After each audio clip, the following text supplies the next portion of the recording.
Bonjour à tous. Ça y est, nous sommes déconfinés. Ça fait plaisir, hein. Alors déjà, merci à tous ceux qui ont interagi avec ma vidéo précédente parce que j'ai reçu que des commentaires super positifs. Je suis super content. Et donc aujourd'hui, nous allons commencer la série des projets pro avec un projet déjà bien entamé. Le but ici, ça va être de vous faire découvrir les étapes de création d'une invention.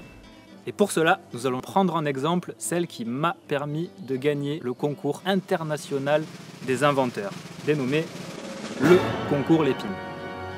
Donc ça tombe bien qu'on puisse aller dehors pour ça, car le produit en question répond à cette simple interrogation.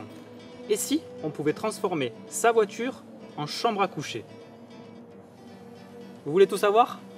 Alors c'est parti pour l'histoire de ma première invention, le bed-car.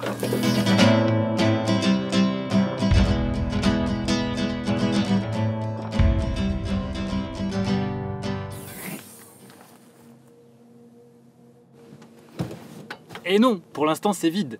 Toute l'invention est encore à imaginer, car nous remontons ici en mars 2015.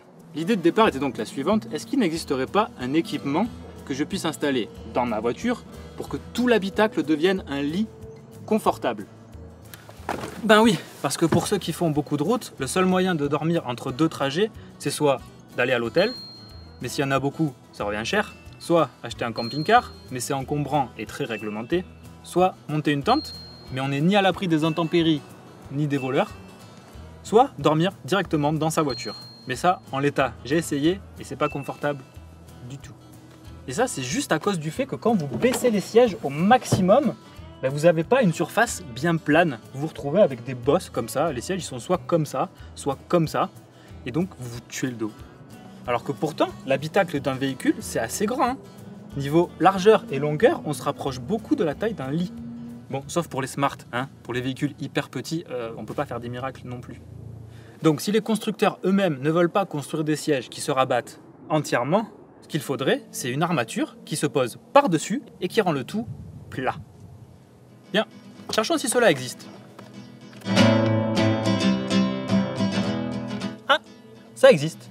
Il y a plusieurs équipements. Le plus connu s'appelle Yatou, mais il n'entre que dans les grands véhicules de type Ludospace. C'est pas mon cas. Et le prix, 1595 € le lit et 595 € d'accessoires. Cherchons autre chose. Nous avons aussi Swiss Room Box. Celui-là, il est plus modulable, mais 2020 € le lit. Ok, on passe. On a ensuite Campinambule, à partir de 1270 €, mais toujours pas adaptable à tout. Easy Bed Car, 658 €. Ah, un peu mieux, mais beaucoup encombrant. Vanessa Mobile Camping, 1195 €, même problème. Et après, il n'y a que des fabricants sur mesure, donc plutôt cher. Et si je change de véhicule, ça ne sera pas adaptable de l'un à l'autre. Et je ne parle pas des matelas gonflables spéciaux, qui certes sont à 27 €, mais si vous regardez bien, ils ne font que 135 cm.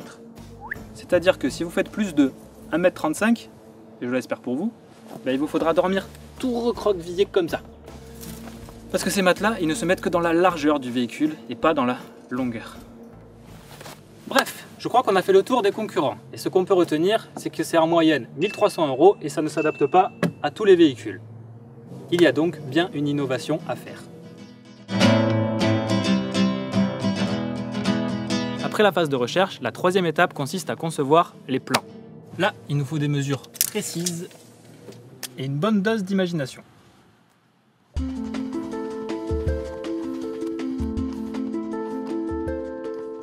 Après quelques semaines, voilà le dessin définitif. Le côté universel que je recherchais est ici rendu possible grâce à un système de pliage qui diffère de tous les concurrents. Il reste maintenant à savoir si cela fonctionne bien dans tous les gabarits de véhicules. On s'y met. La fabrication du prototype, c'est la partie la plus technique. Je vais donc vous passer les détails de la recherche des matériaux, les découpes, l'assemblage, les finitions et finalement le test. Ce jour-là, j'avais la pression. Mais le produit a plutôt bien rempli ses fonctions, car il était transportable, il rentrait parfaitement dans le fond du coffre, pouvait ensuite s'agrandir dans tous les sens et enfin accomplir son rôle de lit. Youhou!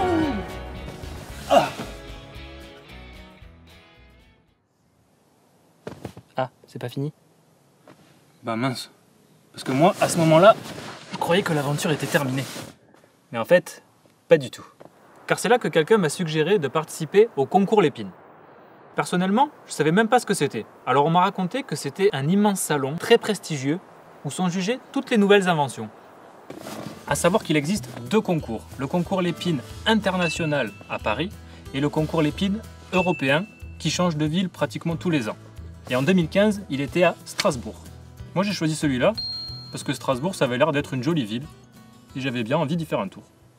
Je me suis donc renseigné pour savoir ce qu'il fallait faire pour participer et le critère indiscutable c'est qu'il fallait avoir déposé un brevet. Pour l'instant, je n'avais encore jamais rédigé de brevet. Mais je me suis dit, allez, pourquoi pas? Apprenons comment faire. Le mieux pour rédiger un brevet, c'est de passer par un cabinet conseil spécialisé. Mais ça, il vaut mieux le faire quand vous êtes vraiment sûr, parce que ça coûte autour de 10 000 €. Donc autant dire qu'on va peut-être s'en passer.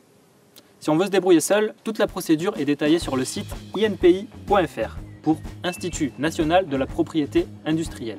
C'est là que vous pouvez déposer les dossiers et c'est aussi là que vous avez la base de données de tous les brevets déposés. Donc, vous pouvez vous en inspirer. En fait, un brevet, c'est un document qui décrit techniquement tous les détails de votre invention.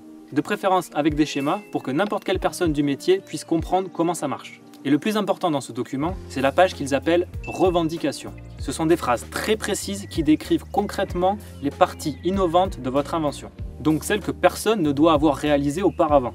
Et donc celles où vous pouvez demander un droit de propriété pendant 20 ans maximum. La manière d'écrire doit respecter un cahier des charges très strict, du genre « dispositif suivant la revendication 3 caractérisé en ce que… » Bref, à ne surtout pas faire sans modèle. Vous avez droit à 10 revendications par brevet, ou plus si vous payez plus. À propos du prix d'ailleurs, le coût pour la France est de 646 €. C'est le prix pour que des chercheurs vérifient que votre invention est bien nouvelle. Mais si vous êtes un particulier ou une petite entreprise, vous avez droit à une réduction de moins 50%, donc 323 €, ce qui est un peu plus raisonnable. Par contre, ce n'est que pour une durée d'1 an. Chaque année, il faut rajouter ce qu'on appelle les annuités, qui sont de 38 € pour la première année et qui augmentent jusqu'à atteindre 800 € pour la 20e année. Et je répète que tout ça, c'est uniquement pour la France. Si vous voulez une protection dans les autres pays, eh bien, il faut multiplier ça par le nombre de pays que vous voulez. Autant vous dire que si vous voulez le monde entier, eh bien, il faut déjà être très riche. Sinon, c'est mort. Dans notre cas, on va se contenter de la France, parce que c'est déjà suffisant pour la candidature au concours Lépine. Quand c'est déposé, on peut aller sur le site du concours pour réserver un emplacement. Le tarif varie énormément selon la taille de l'emplacement, donc n'hésitez pas à téléphoner pour affiner au mieux. Moi, c'est ce que j'ai fait, parce qu'il fallait quand même que je puisse faire rentrer une voiture sur les lieux si je voulais présenter mon invention. Eh bien, c'est le président du concours lui-même qui m'a répondu, monsieur Gérard Doré, pour m'aider à réfléchir, en me disant qu'il n'y a aucun problème. Très gentil. Allez, dossier envoyé. Et quelques jours après, voilà qu'un courrier m'annonce que je suis retenu. Franchement, rien que le fait de savoir que j'étais sélectionné, c'était déjà un truc de fou. Bon, le tout maintenant, c'est de bien préparer le concours. Déjà, avec un joli stand, parce qu'il ne faut pas oublier que c'est un salon. Donc si vous voulez que des gens s'arrêtent à votre stand, il faut un minimum le rendre attractif. Je commence déjà par dessiner un logo et à l'imprimer sur une banderole. Il est cool, non? D'ailleurs, en parlant des logos, ça aussi ça se protège à l'INPI. Ça s'appelle un dépôt de marque. Via le lien ci-contre, vous avez accès à toute la base de données des marques enregistrées. Donc c'est bien pratique si vous cherchez un nom qui n'existe pas encore. Et pour déposer le vôtre, c'est 190 €. Maintenant que tout ça c'est fait, il faut penser aux démonstrations. Parce que si vous présentez une invention, il faut pouvoir montrer qu'elle fonctionne. Et alors honnêtement, moi je me sentais pas du tout de monter et de démonter le bed-car à chaque fois que quelqu'un passait. Si vous avez inventé un nouvel éplucheur à légumes, c'est facile. Mais là, c'est un peu plus long, 5 minutes exactement. Bon, 5 minutes ça va, mais 5 minutes, toutes les 5 minutes, pendant 12 jours, oui, parce que l'événement dure 12 jours, c'est un peu long. Donc le mieux, selon moi, c'est de faire une vidéo. Une belle vidéo qui pourrait tourner en boucle sur le stand. Alors c'est ce que j'ai fait.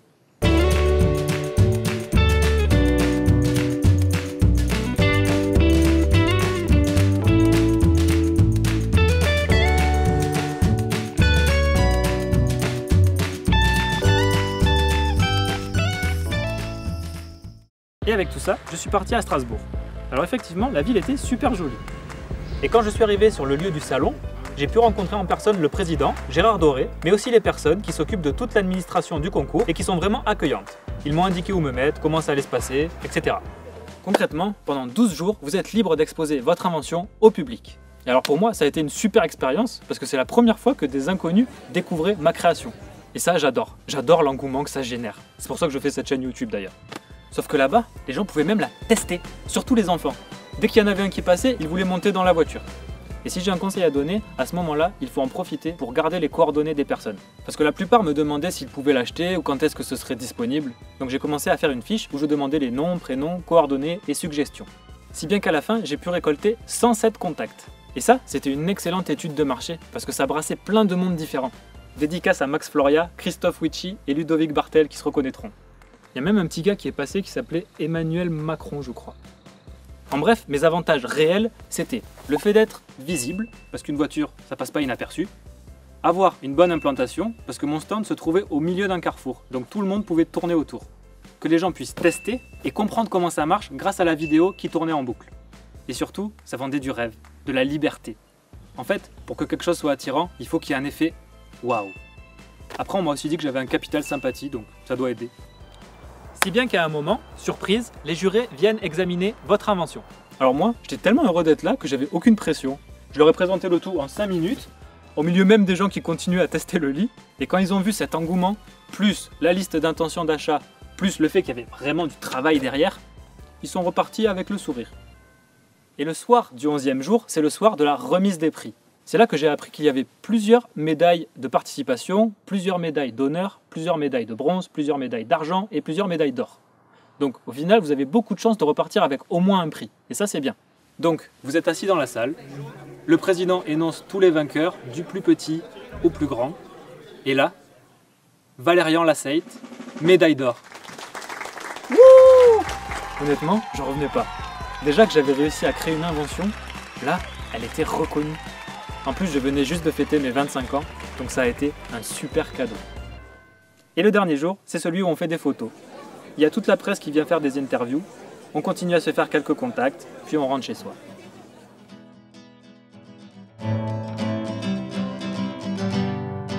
Voilà, une fois que vous avez fait tout ça, tout le monde croit que le reste c'est facile. Mais en fait, pas du tout. Si vous croyez que le concours Lépine vous amène de l'argent, c'est faux. Ce qu'il vous amène, c'est de la notoriété. Grâce à lui, j'ai pu passer dans plein de journaux et même à la télé dans Top Gear France. Mais à part ça, c'est à vous de vous débrouiller pour amener votre invention sur le marché. Sauf que la transition prototype, produit commercialisable, elle est immense. Et avec un objet comme ça, vous ne pouvez pas la faire seul. Il faut vous ouvrir à des collaborations. Sauf que vous ne pouvez pas savoir avec qui exactement. De mon côté, j'ai essayé de trouver les bonnes personnes. Ça a donné autant de positifs que de négatifs.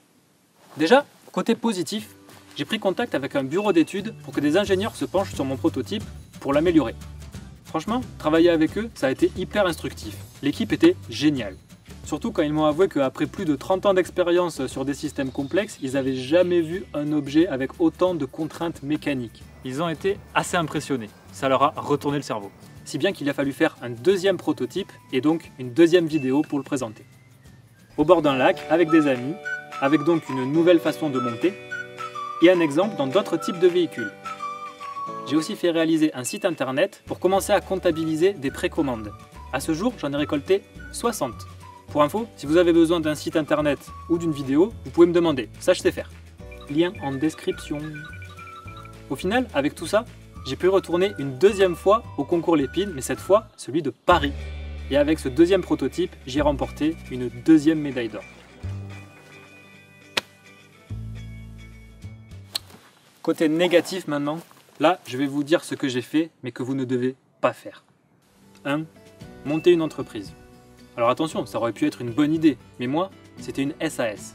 Et une SAS c'est un gros statut juridique avec des charges et des obligations comptables intenables si vous venez juste de démarrer. Donc c'est bien de le faire, mais uniquement si vous avez déjà une équipe et un financement, pas avant. Si vous démarrez seul, démarrez plutôt par une micro-entreprise, vous aurez moins de problèmes. Ensuite, qui dit deuxième prototype, dit deuxième brevet. Européen cette fois. Et pour bien faire, là je suis passé par un cabinet conseil spécialisé. Honnêtement, à ce stade, c'était une dépense inutile. Déjà, avoir un brevet, ça suffit. N'en faites d'autres que si votre entreprise est déjà en train de tourner. Puis, j'ai fait trop confiance à des personnes qui m'incitaient à travailler avec eux. Contre rémunération, évidemment. Ça m'a bien servi de leçon. Comme quoi, il ne faut pas non plus écouter tout le monde. Enfin, écoutez. Mais pour prendre des décisions, écoutez-vous vous-même. Enfin, j'ai cru que les banques allaient m'aider. Haha, lol. Non, en France, si vous n'avez pas de caution, c'est mort. Vous n'aurez aucun prêt. Même si on vous dit que vous y avez droit, parce qu'on me l'a dit, tant que rien n'est signé, c'est que c'est que du vent. Donc, pour financer toutes ces étapes, c'est moi-même qui ai dû m'endetter. Et ça, c'était la dernière chose à faire. Moralité, prendre des risques, oui, mais vous endetter personnellement, non. Bref, aujourd'hui, j'ai enfin réussi à rembourser totalement ce que je devais. Et ça m'a offert une remise en question sur la base. Pourquoi est-ce que j'avais créé ça? Est-ce que c'était pour monter un business ou parce que c'était cool de créer? Bon, vous l'avez compris, moi c'est parce que c'était cool. Être créateur et être commercial, c'est deux personnalités différentes. Si votre talent, c'est les deux, alors là bravo, vous êtes une exception, profitez-en. Mais si comme moi, vous penchez plutôt d'un côté, alors vous allez vous épuiser à faire les deux. Donc concentrez-vous sur l'aspect qui vous tient à cœur. Moi, c'est la partie créative. C'est pour ça que je me suis réorienté sur Studioval, qui est mon entreprise de création en général. Mais concernant la conception du bedcar, ce que j'aimerais maintenant, c'est terminer ce projet pour tous les gens qui en veulent un, qu'ils puissent avoir leur exemplaire. Et pour ça, il manque 3 choses. Terminer l'étude technique pour avoir enfin un produit qui peut être commercialisable, lancer la fabrication à bas coût, parce que mon souhait, c'est que ce produit soit le moins cher du marché, et vendre, s'occuper de toute la distribution. Tout ça, c'est des parties qui ne sont pas dans mes compétences. C'est pour ça que je me tourne vers vous. Si parmi vous, il y a un entrepreneur qui a envie de reprendre ce concept et qui a les compétences pour résoudre ces 3 points, eh bien vous avez toutes les infos pour qu'on rentre en contact à cette adresse. Parce que si ça se fait, là on y arrivera. Voilà, maintenant j'espère que cette vidéo suscitera suffisamment d'interactions pour que vous trouviez très bientôt des bedcars dans vos magasins. Avant de terminer, je voulais m'adresser à ceux qui sont créatifs parmi vous, artistes, inventeurs, entrepreneurs, peu importe, et qui se retrouvent avec cette même difficulté à trouver les bonnes personnes. Sachez que je suis comme vous, c'est pourquoi j'aimerais vraiment travailler à l'avenir sur une innovation qui aura le pouvoir d'aider tous les créatifs. J'ai déjà ma petite idée et ça fera l'objet d'une de mes prochaines vidéos. Donc pour rester informé, abonnez-vous à la chaîne. En attendant, je vois que le soir est tombé, donc je vais profiter un peu de mon bedcar pour reprendre des forces. On se retrouve bientôt et merci d'avoir regardé.